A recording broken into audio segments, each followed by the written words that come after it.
Salut, c'est Seb Sullivan dans votre podcast Passion d'entreprendre, le podcast qui donne des infos, vous fait partager des expériences de passionnés qui entreprennent. On parle de tous les sujets qui concernent les entrepreneurs qui nous racontent leur parcours. Pour ce 12e épisode de Passion d'entreprendre, on échange avec un couple à la vie et aussi dans le business. Perrine et Joss, les fondateurs de la radio locale bordelaise Enjoy. On parle du parcours et des épreuves. Juste après, on aura l'instant chiffre et on finira l'émission avec la phrase du jour. Bonne écoute à tous. Allez, c'est parti. Très heureux d'être aujourd'hui avec Perrine et Joss à la radio Enjoy. Bonjour à tous les deux. Salut. Bonjour tout le monde. Ma première question, comment vous est venue l'envie d'entreprendre? Qui parle en premier? Joss, comment t'es venue cette envie d'entreprendre la radio? Alors l'idée c'est qu'on a été une radio associative pendant très longtemps et on arrivait à un plafond, c'est-à-dire un moment où on peut plus se développer économiquement parlant et au niveau des salariés, du nombre de salariés, de la structuration de l'association à l'époque. Donc on a demandé l'autorisation du CSA qui est devenu l'ARCOM de pouvoir passer en entreprise, chose qui a été acceptée il y a quelques mois. L'idée c'était ça, c'était même pas une question d'enrichissement au titre économique et personnel parlant, mais c'était plus collectif et c'était ne plus avoir de limite à nos ambitions, quoi, finalement. Et comment est venue cette envie de travailler ensemble dans la radio? Alors, j'ai été le premier à travailler dans l'univers de la radio, j'ai été le premier à m'impliquer dans cette radio, et ensuite, il me manquait certains aspects, comme le côté administratif, gestionnaire, financier, etc. Et je sentais que ma femme pouvait m'aider sur ça, puisque elle, son dada, quoi, son kiff, c'était pas du tout faire de la radio. Elle vous dira qu'elle est pas du tout faite pour ça, et c'est pas faux. Mais par contre, voilà, tout ce qui est relationnel et administratif, elle avait des compétences qui pouvaient certainement aider la radio. Donc c'est comme ça qu'on en est arrivé finalement à se répartir le travail et qu'elle est devenue la deuxième salariée de la radio après moi. Toi, Perrine, quelle est ta fonction et qu'est-ce que tu fais pour la radio? Moi, je fais tout ce qui ne se voit pas. Donc ça va être tout l'administratif, la gestion en général, la communication, la vente d'espaces publicitaires. Tous les petits documents administratifs. Alors ça part effectivement de tout ce qui est très administratif dans les factures, les choses comme ça, mais c'est aussi dans le développement en général de la radio. Je suis beaucoup sur le terrain avec les chefs d'entreprise, les choses comme ça. Au niveau communication, je vais gérer aussi toutes les commandes de goodies, donc de petits cadeaux qu'on va offrir lors de nos soirées. S'il y a quelque chose à réparer, c'est moi qui répare. Voilà, tout ce qui ne se voit pas. Donc une grosse polyvalence. Est-ce que toi, tu as toujours été passionné par justement ce qui tourne autour de la radio, la commercialisation, etc. Ou tu faisais carrément autre chose et c'est Joss qui t'a un petit peu embrigadé dans cette histoire, dans cet univers? Tu as tout compris. Moi, à la base, j'étais dans la restauration. C'est quelque chose que je voulais faire de ma vie parce que j'ai grandi là-dedans. Mes parents étaient commerçants, donc c'est quelque chose que je me voyais bien faire. Et puis, quand on a récupéré la radio, au début, il était bénévole. Donc, du coup, je venais le voir, je l'aidais. Des petites tâches de bénévolat se sont transformées en sacrés gros dossiers à gérer. Et puis, au fur et à mesure, le bénévolat s'est transformé en beaucoup trop d'heures de travail. Donc, on a réussi à trouver les financements et j'ai démissionné de mon travail pour embaucher avec lui. Je vais me poser cette question. Quand vous êtes un couple, comment ça se passe entre la maison, le travail? Comment vous dissociez un peu les choses? Alors, j'ai la prétention de dire qu'on y arrive très bien, mais de temps en temps, j'ai ma femme qui me dit j'aimerais bien passer du temps avec mon mari et pas seulement avec mon associé. Donc ça me sert de sonnette d'alarme en fait, parce que je m'en rends pas compte qu'on est en train de parler de boulot, qu'on est en train de parler d'une gestion d'une personne, qu'on est en train de gérer un dossier urgent, qu'on est en train de se projeter et qu'en fait on parle plus de nous et on parle plus de vacances et on parle plus de voir les amis, on parle plus de partir, voilà. Donc c'est important de resituer. La chance qu'on a, c'est que jamais l'un en veut à l'autre d'avoir à certains moments la priorité sur le boulot. Ça on l'a toujours dit. Maintenant que notre couple est lancé, ça fait très longtemps qu'on est ensemble, on est ensemble depuis 26 ans, on a cette chance, c'est-à-dire que comme c'est sur de bons rails, maintenant on peut s'occuper des autres wagons, quoi. Voilà. C'est à peu près ça. Alors oui, effectivement, la part des choses, elle ne le se fait pas. Le week-end, c'est enjoy quand même, on répond quand même aux mails, que ce soit de nos auditeurs, comme de nos annonceurs, comme de nos partenaires. On ne coupe jamais, même en vacances. On gère quand même complètement. Après, on arrive à faire la part des choses et on ne le vit pas mal parce que c'est notre passion et qu'effectivement, quand il y en a un qui en a un peu marre, l'autre, il est au taquet de sa motivation, donc ça régule. C'est ce qu'on dit souvent dans les couples qui durent. Le principal, c'est de jamais en avoir marre en même temps. Et pour le moment, et je touche du bois, c'est jamais arrivé. Mais non, la part des choses, elle se fait. On a d'ailleurs décidé de ne pas avoir d'autres enfants. On n'a qu'un enfant parce que la radio, c'était cette deuxième enfant. Et du coup, je trouve qu'on se débrouille plutôt pas mal, quoi. Et est-ce que vous avez une anecdote justement sur cette aventure Enjoy? Perrine vient de te le dire, on essaye de ne jamais avoir un coup de mou en même temps, c'est arrivé une fois. Et là, on a été au fond du seau. Tu reçois des messages un peu assassins, de jaloux, des gens ne comprennent pas ce que tu fais, le critiquent assez facilement, assez gratuitement. Tu ne progresses pas, ou du moins tu as la sensation de plus progresser, que ça végète, etc. Et donc ce jour-là, on a contacté un ami à qui on a dit, là on n'en peut plus, donc on te la donne, quoi. Et c'est un ami qui a une radio déjà dans une autre région, qui a même un réseau gigantesque avec une trentaine de fréquences et 350 000 auditeurs, qui vient d'ailleurs de reprendre une radio sur Bordeaux. L'idée, c'est que la personne nous a dit clairement non. Non, parce que c'est un coup de mou que vous avez en même temps, ça va passer. Et si je prends la main que vous me tendez, vous allez le regretter. Effectivement, il avait raison. C'est-à-dire qu'aujourd'hui, en ayant transformé la petite radio associative en une radio qui a une image positive, qui véhicule beaucoup de valeurs positives, qui embauche, qui fait vivre des gens, qui aide les événements girondins, etc. Ben voilà, effectivement, la récompense était là. La récompense est là au quotidien en ayant déménagé avec des nouveaux locaux à Talence. On le voit bien, c'est que quand on a un coup de mou, quand on est entrepreneur, c'est facile à dire. Je le dis parce que je l'ai vécu. Ne lâchez pas, quoi, en fait. Ne lâchez pas, parce que c'est pas le moment. Ça sera jamais le moment. Si c'est votre bébé, si vous y croyez encore un peu, si vous pensez avoir fait des bons choix quand vous avez lancé votre entreprise, allez au bout des idées, remettez un petit peu en question, changez, modifiez, adaptez, mais lâchez pas, parce que là, vous allez le regretter et ça vous fera un gros coup. Autant on peut avoir des petits échecs qui forment, autant il faut pas s'arrêter sur un gros échec qui pourrait nous faire du mal personnellement, quoi. Et pour revenir à la radio, vous avez votre audience, vous savez un petit peu votre cible, vous avez des paramètres à nous raconter là-dessus? Alors aujourd'hui, on est à 25 000 auditeurs par semaine. On a connu beaucoup mieux à une certaine époque, il y a une dizaine d'années, quasiment au lancement de la radio, parce que le média radio, en général, était très écouté. Donc c'était le bon moment, c'était l'âge d'or des radios. L'iPhone, le Spotify, Deezer et autres, YouTube n'existaient pas. Les podcasts aussi n'existaient pas, puisque quand on est en train d'écouter un podcast, on n'écoute pas la radio. Donc voilà, tout le monde de l'audio était vraiment centralisé sur l'activité radio. Ça a changé. Donc comme toutes les autres radios, on a connu une perte d'audience. Là où on a la chance d'avoir une équipe très performante et qui est totalement dans la même idée que nous, c'est qu'à travers la radio, la qualité antenne, la communication extérieure, les soirées, les animations qu'on fait, l'organisation d'événements, on essaye de chercher les auditeurs. Voilà. Donc c'est chaque année, quand les résultats d'audience tombent en juillet, c'est un coup de stress et ça le sera encore plus puisque de notre audience dépend quelque part notre réussite financière à travers l'image qu'on envoie aux entreprises qui aimeraient communiquer. Mais ouais, voilà comment ça se passe de manière concrète, quoi. Et sur la partie commercialisation, justement, comment vous allez valoriser le fait votre radio par rapport à la concurrence? Alors moi, je me suis beaucoup renseignée auprès d'autres radios. Et c'est eux qui nous ont formés. On a aussi quelqu'un avec qui j'ai fait une formation radio qui m'a beaucoup aidé aussi dans l'élaboration des prix, de la stratégie. Et je me suis en fait complètement inspirée des autres. Ton argumentaire, on va dire, commercial et la force que tu dis aux annonceurs par rapport à d'autres radios qui existent en local?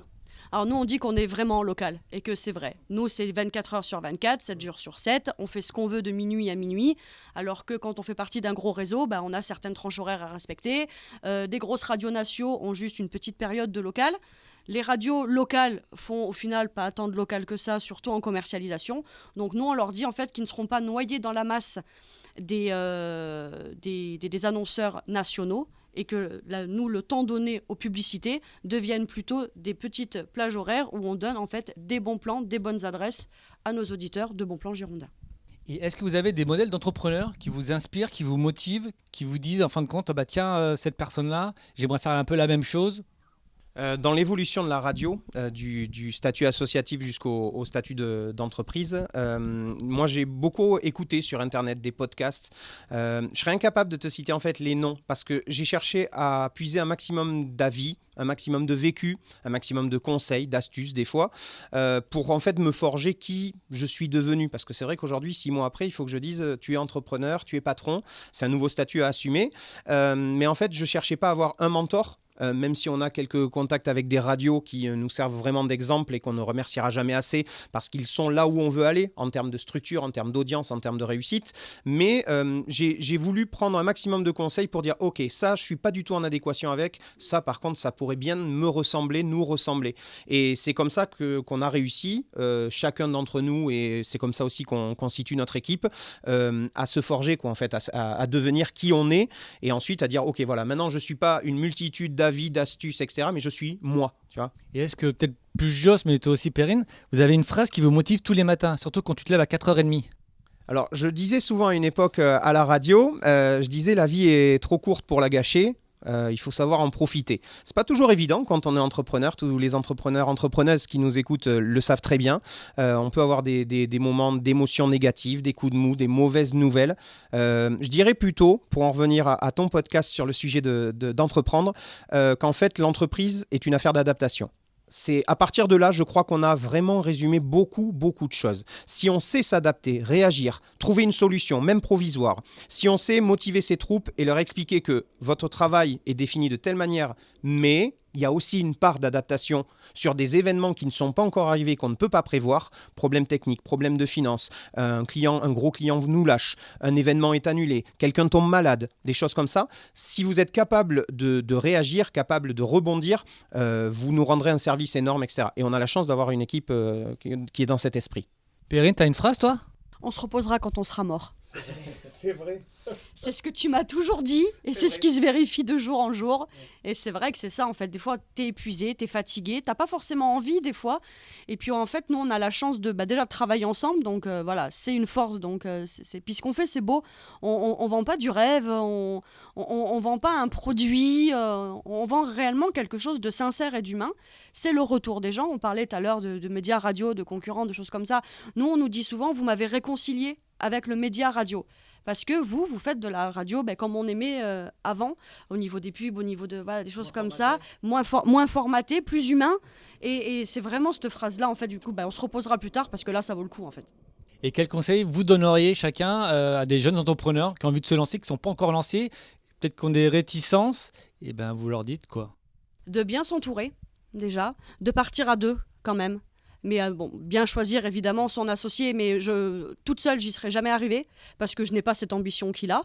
Il a, lui, une qualité d'anticipation que je n'ai absolument pas, donc on est passé à travers de plein de trucs parce qu'il les avait déjà anticipés. Et puis lui, à l'inverse, moi je suis quelqu'un qui a toujours un peu peur, qui est un peu frileux, et du coup, je freine ses ardeurs aussi. Et je pense vraiment qu'un bon duo fera une belle équipe, quoi. Vous êtes une belle complémentarité. Oui, mais pour compléter ce que vient de dire Perrine, c'est que si vous êtes actuellement seul dans votre idée, est-ce que dans votre entourage, peu importe si la personne deviendra associée ou pas, vous avez quelqu'un qui peut vous tempérer ou au contraire vous motiver? C'est-à-dire que si vous êtes du genre à enchaîner les projets, les idées de dépenses, etc., vous allez peut-être dans le mur. Donc il faudra quelqu'un pour vous tempérer, vous obliger en fait à faire des choix. Et à l'inverse, si vous êtes du genre frileux et que ça fait 10 ans que vous réfléchissez à faire votre entreprise, vous n'allez jamais le faire s'il n'y a pas quelqu'un qui vous met un coup de pied au cul, quoi. Donc l'idée c'est ça, c'est trouver la complémentarité. Ça peut être un mentor, ça peut être quelqu'un de votre famille, quelqu'un de votre entourage, quelqu'un qui a déjà une entreprise, mais quelqu'un qui sera capable de jouer en fait la deuxième partie que vous n'avez pas encore en vous, quoi. Là on parle de plus en plus d'écologie dans le monde, dans tout ce qu'on fait, même dans l'entrepreneuriat. Est-ce que ça vous touche? Vous évoluez, vous travaillez différemment par rapport à ce qu'on voit, par rapport au réchauffement climatique? Moi, je m'en sers un petit peu quand même sur le terrain parce que plus ça va, plus les prospectus vont être interdits dans les boîtes aux lettres, le papier, tout ça. Et la radio, c'est super écolo parce qu'on a besoin de rien, c'est de la voix, donc on n'abîme personne. Et la publicité radio est quand même une pub écolo, quoi. Donc à ce niveau-là, oui. C'est compliqué au quotidien, effectivement, nous, d'agir. Donc la chance qu'on a, c'est qu'en déménageant ici, on a pu permettre à la plupart de nos salariés de venir par exemple en tram, de venir en transport en commun, en vélo. Nos annonceurs, nos clients, les artistes, les auditeurs, quand ils viennent chercher des cadeaux, pareil, sont à dispo. Alors qu'avant, on était en campagne, donc la voiture était obligatoire pour tout le monde, pour tout mouvement. Mais c'est vrai qu'en tant que radio, autant on va aider ceux qui sont dans cette démarche, quand un événement est organisé, une fête de la nature, un ramassage de déchets, etc., on l'annonce. Autant pour nous, en tant que médias, les champs sont en fait limités. Par exemple, quand on organise un gros événement, comme on le fait en ce mois de juin, faire venir les artistes, si le train prend 8 heures, tu le fais venir en avion et tu n'as pas vraiment le choix. Donc voilà, c'est limité, mais après on a toujours des petits gestes, je pense à la clim ou au chauffage qui sont très limités à la radio. Il y a des gestes simples que tout le monde maintenant a adoptés.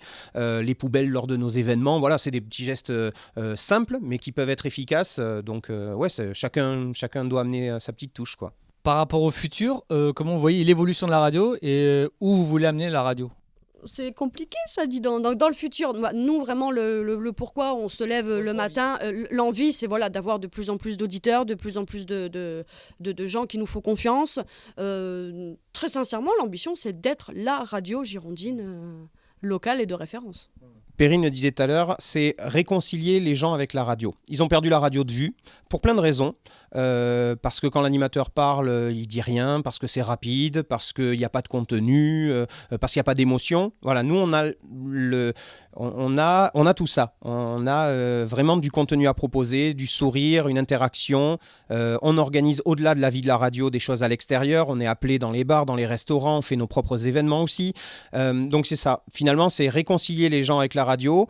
Je pense que si on arrive à continuer à progresser humainement, et parce que ça aussi c'est une part importante, fidéliser son équipe quand on a la chance d'avoir une très belle équipe comme nous. Les choses derrière après s'enchaînent finalement, le bouche à oreille est lancé, quelqu'un de convaincu deviendra quelqu'un de fidèle. Donc voilà, on est dans ce mood, tu vois, de développement. Une fois qu'on a fini le développement interne, on est dans le développement externe maintenant, on va dire. Et c'est aussi passionnant et on en revient après avoir créé la radio et créé un fonctionnement des process, etc. Maintenant, à tenter de récolter les fruits de ce qu'on a mis en place, quoi. Et justement, une radio, c'est un média, c'est un moyen de communication, mais comment vous, le média, communique ? Alors, beaucoup par nos événements. Alors, ça va être le petit événement où on va, par exemple, délocaliser les studios dans un endroit où il y a du passage. Et là, donc, l'animateur fait son émission. Donc, déjà, visuellement, les gens peuvent voir ce que c'est concrètement. Et nous, on se déplace toujours aussi. Alors, moi, je mets toujours un petit comptoir à côté où les gens viennent nous voir, discutent, on échange. Et c'est 1 + 1 + 1 qui essayent après la radio et qui disent « Ah, mais en fait, vous, c'est pas si mal par rapport à ce que j'entends. » Parce que ce qu'on entend toujours, c'est « Il y en a marre, c'est toujours la même musique. Il y en a marre, il y a trop de pubs. » Et c'est pile poil ce que nous, on ne fait pas. Donc ça marche bien. Les gros événements aussi qu'on fait, on communique forcément à l'extérieur. Donc ça nous ramène aussi beaucoup de choses. Et puis après, nous, on se déplace aussi beaucoup. C'est vraiment l'humain et le 1 + 1 + 1.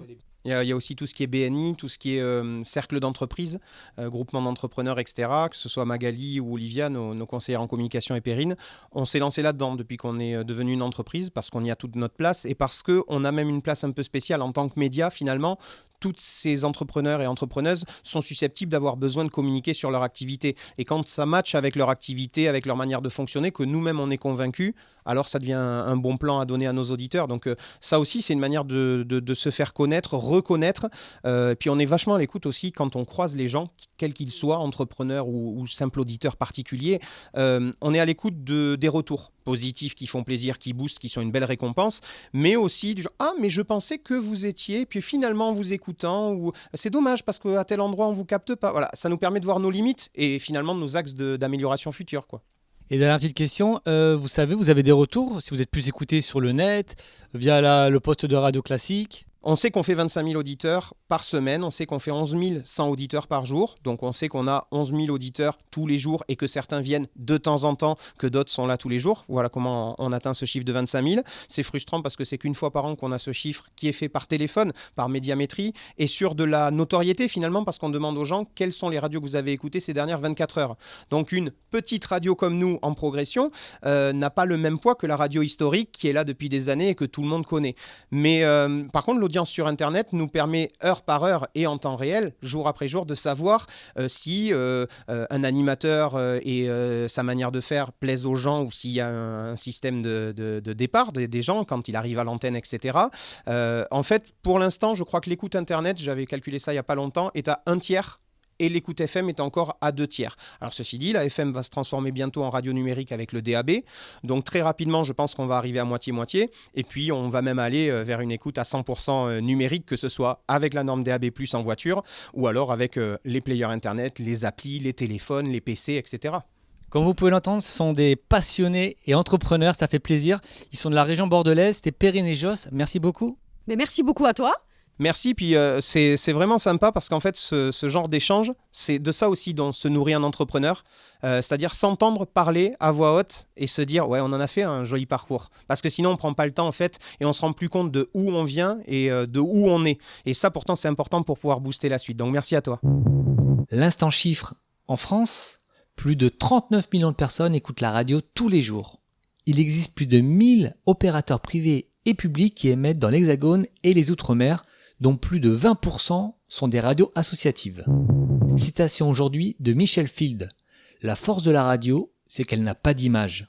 Vous aussi, vous avez des citations, n'hésitez pas à me les envoyer sur la page Facebook de Passion d'entreprendre pour qu'on les partage avec nos auditrices et auditeurs. N'hésitez pas à vous abonner et à laisser des commentaires sur Spotify et Audioblog. Merci d'avance, soyez forts et déterminés dans tous vos projets.